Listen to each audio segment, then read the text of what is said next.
And we're talking to the director of the project at Tennessee State University, Dr. David Padgett.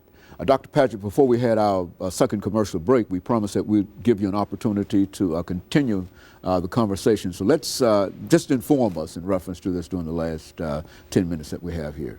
Okay, well, in late last of 2008, the May family and their developer came to me and asked that there be a research component as part of this project, and they wanted to involve students. And so, again, we negotiated a research project. I hired 6 students that I call the Maytown scholars. Christopher Norwood, a biology major graduate student, Nakiah Young. Nakiah Young actually was the first African-American planner in Rutherford County. Katasia Jordan, who's at graduate school at UT Austin, and 3 other students.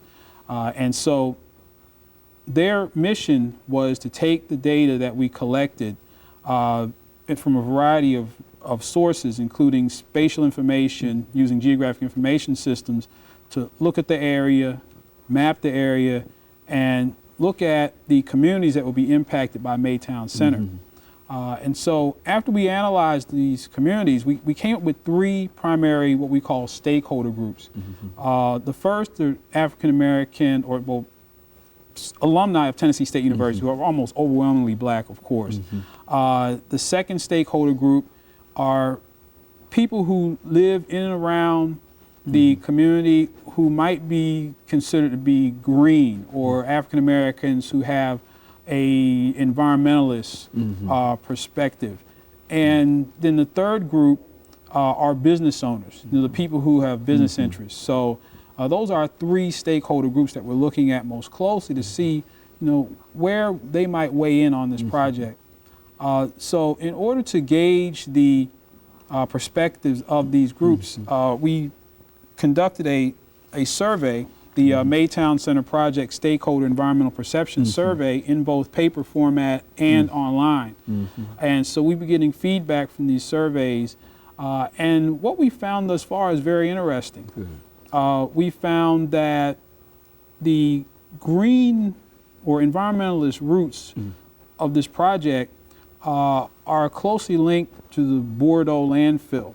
You know that there was a landfill in Bordeaux that was closed down. The black community out there fought against it for 20 years, literally. And so there's a lot of sentiment in Bordeaux against bad development, against pollution, against landfills. And so that community is in the same council district as Bell's Bend in District 1. Lionel Matthews, who is a TSU graduate, interestingly enough. And so we've had some people from that cohort who are also TSU graduates. So some of these stakeholder groups cross over, who are surprisingly against the project because of its negative environmental impacts. And that somewhat goes against history, what has historically occurred in